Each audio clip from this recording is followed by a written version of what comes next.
Hello everyone, this is Shreya Pandey and I welcome you all to the law aid channel.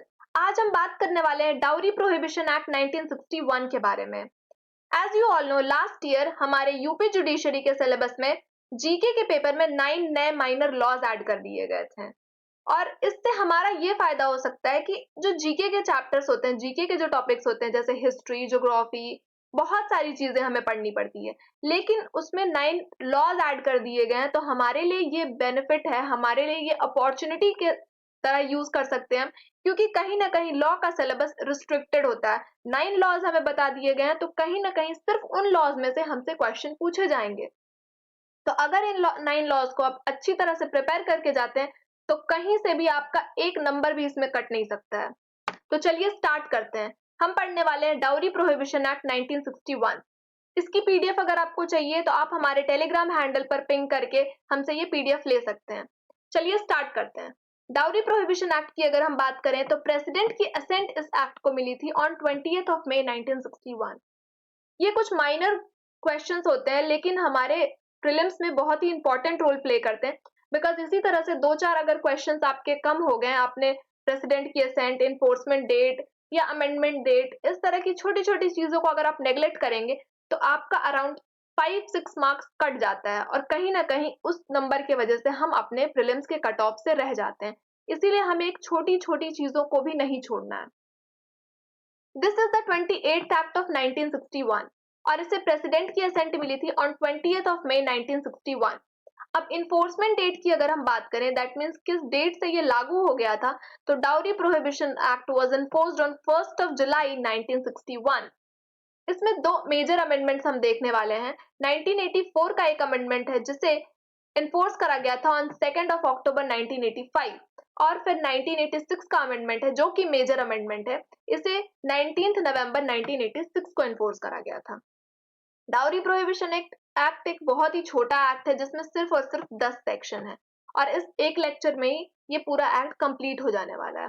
Dowry prohibition act को हम read कर सकते हैं section 113B of the evidence act के साथ, जिसे अब रिप्लेस कर दिया गया है सेक्शन 118 ऑफ भारतीय साक्ष्य अधिनियम। और सेक्शन 304B ऑफ आईपीसी की बात करें जहां पर डाउरी डेथ की बात हो रही है, तो उसे रिप्लेस कर दिया गया है सेक्शन 80 ऑफ द भारतीय न्याय संहिता। और जहां 498A में हम क्रुएल्टी देखते हैं कि अगर हस्बैंड ने या हस्बैंड के रिलेटिव्स ने क्रुएल्टी करी है ऑन एनी वुमेन तो किस तरह से पनिशमेंट मिलेगी, ये सेक्शन 498 ऑफ आईपीसी में देखने मिलता है। साथ ही साथ इसे अब रिप्लेस कर दिया गया है सेक्शन 85 ऑफ द भारतीय न्याय संहिता से। और क्रुएल्टी की डेफिनेशन आपको देखनी है तो सेक्शन 86 ऑफ द भारतीय न्याय संहिता। तो चलिए आगे बढ़ते हैं। Section 1 is talking about the short title extent and commencement. इसका शॉर्ट टाइटल हो जाएगा कि इसे हम डाउरी प्रोहिबिशन एक्ट बोलने वाले हैं। इसकी extent whole of the India पर है। Earlier state of Jammu Kashmir को हम नहीं इंक्लूड करते थे, लेकिन after the Jammu and Kashmir state reorganisation act 2019 हम इसकी extent whole of the India पर कवर करते हैं। और इसकी कमेंसमेंट डेट हमने देख ली कि जो इन्फोर्स हुआ था 1st of July को हुआ था और प्रेसिडेंट की असेंट मिली थी ऑन 20th of May। अब हम आते हैं सेक्शन 2 के बारे में जो कि बात करता है डाउरी के बारे में। डाउरी की डेफिनेशन हमें मिलती है, तो कोई भी ऐसा प्रॉपर्टी या फिर वैल्यूएबल सिक्योरिटी अगर दिया जा रहा है, गिवन या फिर agreed to be given directly और indirectly by one party to the marriage to another party to the marriage, किसके द्वारा दिया जा रहा है, तो एक पार्टी, मैरिज की एक पार्टी दूसरी पार्टी को दे रही है या फिर parents of either party to the parents of the another party, ये होता है डाउरी। एनी प्रॉपर्टी अगर आपको देखनी है तो हम सेक्शन 3 ऑफ टीपीए के साथ पढ़ेंगे जिसमें हम प्रॉपर्टी की डेफिनेशन देखते हैं इमूवेबल प्रॉपर्टी की, और वैल्यूएबल सिक्योरिटी की डेफिनेशन हमें सेक्शन 30 ऑफ आईपीसी में देखने मिलती है।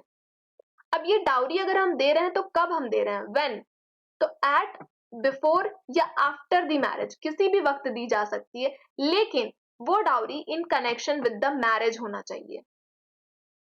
ठीक है, in connection with the marriage बहुत ही इंपॉर्टेंट है हमारे लिए। और क्या क्या चीजें शामिल नहीं होती है डाउरी में, तो दीज आर द एक्सेप्शंस। अगर हम डावर की बात करें या मेहर की बात करें जो कि मुस्लिम लॉज पर अप्लाई होते हैं, टू द पर्सन ऑन हुम मुस्लिम लॉज अप्लाई, जिन पर शरीयत लॉ या फिर मुस्लिम लॉ की एप्लीकेबिलिटी है, वो अगर डावर दे रहे हैं या मेहर दे रहे हैं तो उसे हम डाउरी की कैटेगरी में नहीं डालेंगे। ये है हमारा सेक्शन 2। सेक्शन 2 में डाउरी की डेफिनेशन हमें मिलती है कि कोई भी ऐसी प्रॉपर्टी या वैल्यूएबल सिक्योरिटी हम किसी पर्सन को दे रहे हैं या हम एग्री कर रहे हैं कि इन फ्यूचर हम आपको देंगे, वेदर डायरेक्टली और इनडायरेक्टली, ठीक है, एट, बिफोर और after the marriage, with connection, in connection with the marriage. तो ये है डाउरी की डेफिनेशन। अब हम बात करते हैं पेनल्टी के बारे में। सेक्शन 3 एंड सेक्शन 4 में पेनल्टी के बारे में बात करी गई है। सेक्शन 3 इज सेइंग दैट अगर हम डाउरी दे रहे हैं या ले रहे हैं, डाउरी देना एंड डाउरी लेना बोथ आर ऑफेंसेस। अगर कोई भी पर्सन गिव्स, टेक्स और अबेट्स एनी डाउरी, तो मिनिमम पनिशमेंट उसे मिल सकती है up to 5 years and fine up to 15K, minimum 15K, okay, 15,000 की मिनिमम फाइन आपको देनी पड़ सकती है और मिनिमम 5 साल तक की आपको पनिशमेंट मिलेगी, या फिर वैल्यू ऑफ डाउरी भी हम एज अ फाइन दे सकते हैं। अगर आपने किसी को 20,000 रुपीज अगर डाउरी दी है तो 20,000 ग्रेटर हो गया 15,000 से, तो which ever some is greater उतनी आपको फाइन देनी पड़ेगी। इसके बाद हम बात करते हैं सेक्शन 3 का क्लॉज 1 किन लोगों पर अप्लाई नहीं होगा या किन चीजों पर अप्लाई नहीं होता है। तो it will not apply to the present. अगर हम गिफ्ट दे रहे हैं या प्रेजेंट दे रहे हैं दुल्हा या दुल्हन किसी को भी eight the time of marriage, अगर हम ब्राइड या ब्राइडग्रूम को बिना उनके डिमांड पर कोई प्रेजेंट दे रहे हैं अपने मन से, खुशी खुशी से, शौक से, अगर हम किसी भी ब्राइड या ब्राइडग्रूम को कोई भी गिफ्ट या प्रेजेंट दे रहे हैं विदाउट द डिमांड, तो that will not be included under the dowry. अब इसके प्रोविजंस की अगर बात करें, प्रोविजो की बात करें, तो इन दो चीजों को दिया जा सकता है और उसे हम कस्टमरी नेचर, अगर हम कोई भी चीज हमारे कस्टम में है कि ये हमें ब्राइड या ब्राइडग्रूम को देना जरूरी है या उससे लेना जरूरी है। एंड दूसरी बात, value not excessive to the financial status of the person giving. अगर कोई भी पर्सन, सपोज वो 20K मंथली कमा रहा है, 20,000 रुपीज मंथली अर्निंग है उसकी, और वो अगर किसी पर्सन को गिफ्ट कर रहा है, अपने अपने चाइल्ड को, अपनी बेटी को या बेटा को अगर वो गिफ्ट कर रहा है 20,000 तक का कोई भी गिफ्ट या कुछ ऐसा जो देख के हमें पता चल रहा है कि उसके फाइनेंशियल स्टेटस के अकॉर्डिंग वो एक्सेसिव नहीं है, वो उतने तक का डिमांड, वो उतने तक का गिफ्ट तो दे सकता है, उतने तक के वैल्यूएबल्स वो दे सकता है, तो उस मामले में भी हम सेक्शन 3 के क्लॉज 1 में नहीं जाएंगे और उसे पनिशमेंट नहीं मिलने वाली है। ठीक है, तो ये हो गया गिविंग एंड टेकिंग डाउरी के पेनल्टी। आपको पेनल्टी बहुत ध्यान से पढ़ने हैं, आपको पेनल्टी याद रखनी है कि 5 years है एंड फाइन मिनिमम 15,000 रुपीज है या फिर value of the dowry which ever is greater. अब हम डिमांडिंग डाउरी के बारे में बात करने वाले हैं कि कोई पर्सन जो कि डिमांड करता है डाउरी, उसे भी पेनल्टी देनी पड़ सकती है। तो section 4 says that any person demands directly और इनडायरेक्टली। आप डायरेक्टली उससे कह के मांग रहे हैं या फिर किसी अदर सोर्स से आप उसे हिंट दे रहे हैं, उसे बता रहे हैं कि हाँ हमें इतनी डाउरी चाहिए, फ्रॉम द, किससे हम डाउरी ले रहे हैं, किससे हम डिमांड कर रहे हैं, तो पेरेंट्स से कर सकते हैं, रिलेटिव से कर सकते हैं या फिर गार्जियन से अगर हम डिमांड कर रहे हैं, ऑफ द ब्राइड या ब्राइडग्रूम।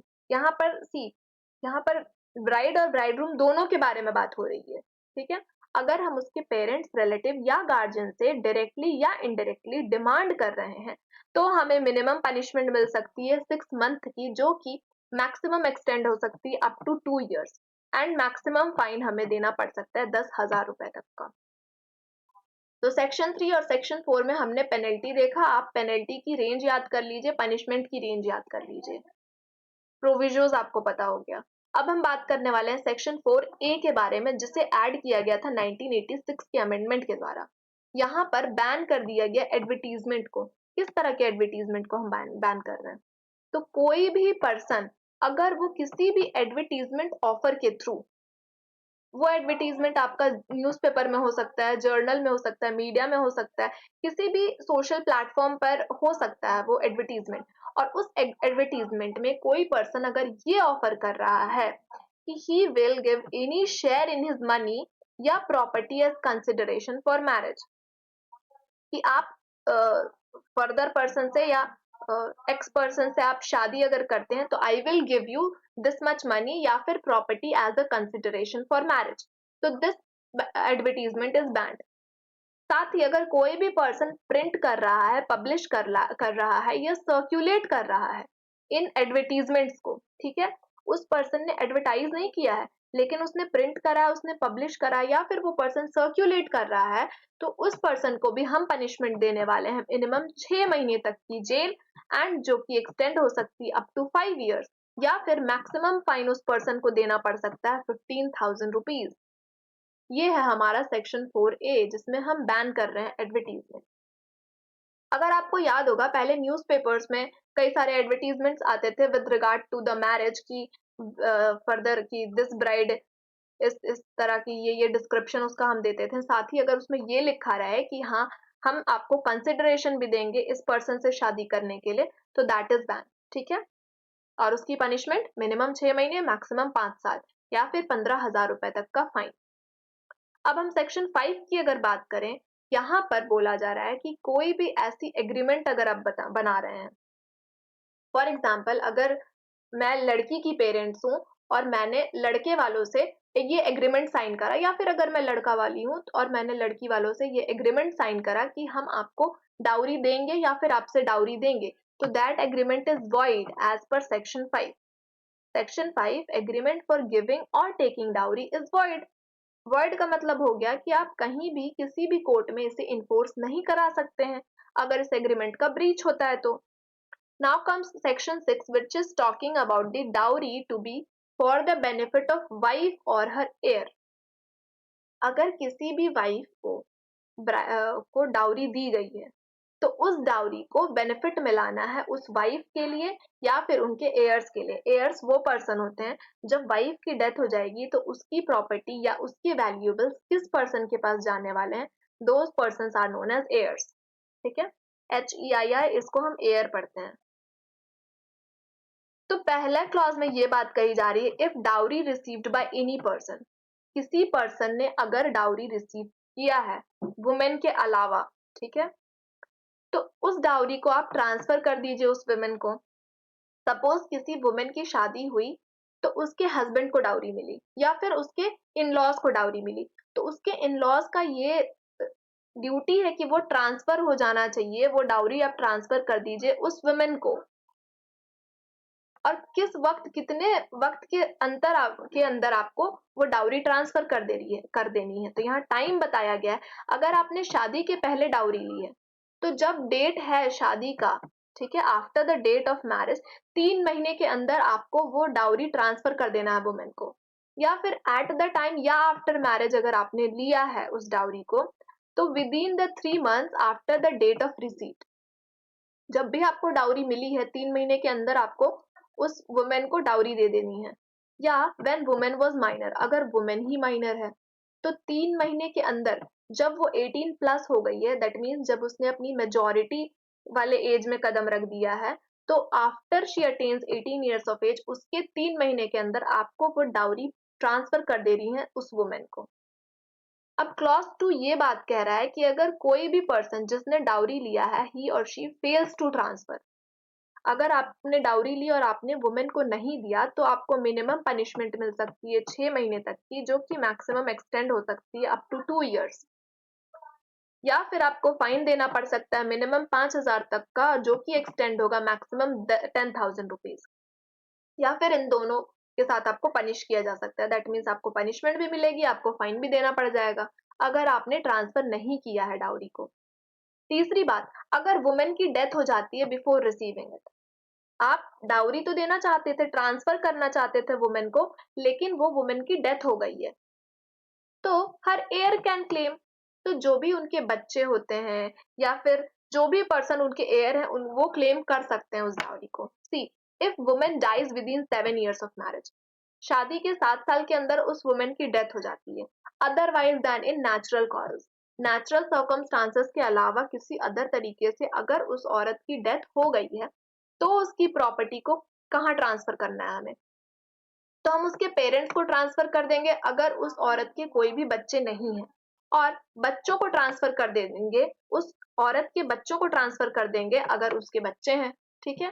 ये हो गया ट्रांसफर ऑफ प्रॉपर्टी, किस तरह से हमें ट्रांसफर करना है अगर वुमेन की डेथ हो जाती है। इसके बाद वाले पॉइंट में ये बात कही गई है, if person still fails to transfer property. See, हमने क्लॉज 1, 2, 3 इन तीनों के तरीके से हमने ट्रांसफर ही नहीं करा, तो court can order punishment, court तब आपको पनिशमेंट देगा, प्लस फाइन आपको देना पड़ सकता है to the value of property. Punishment आपको मिलेगी, हमने जो यहाँ पर पनिशमेंट बता दिया है क्लॉज 2 में, उसके अकॉर्डिंग आपको पनिशमेंट मिलने वाली है, साथ ही साथ जितने अमाउंट तक का या जितने वैल्यू की आपने प्रॉपर्टी रखी है उसको एज अ फाइन भी आपको देना पड़ सकता है।